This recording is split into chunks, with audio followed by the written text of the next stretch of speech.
হুজুর জান্নাতের ভেতর আবার শপিং মল থাকবে কেমনে? প্রশ্ন আসতে পারে না?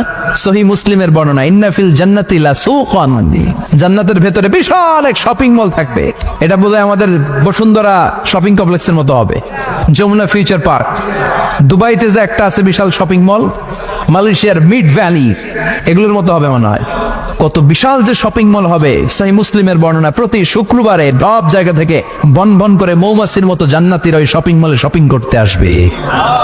ইচ্ছে মতো দেদারসে পোশাক কিনবে, ইচ্ছে মতো শপিং করবে, টাকা দেয়া লাগবে না, ক্রেডিট কার্ড লাগবে না। সুবহানাল্লাহ পড়েন। ইচ্ছে মতো শপিং করবেন। দুনিয়াতে একটু কষ্ট করে হালাল উপার্জন করে খেয়ে যান।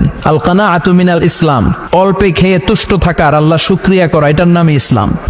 অল্প খাও, অল্প পড়ো, অল্প জমাও, অল্পের ভেতরে বরকত ঢুকাই দিছে কে?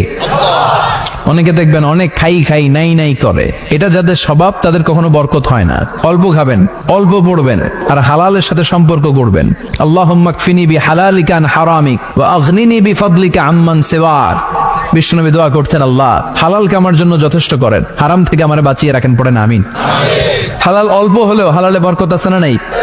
হারাম বেশি হলেও এটাতে কোনো বরকত নাই, ঠিক কিনা?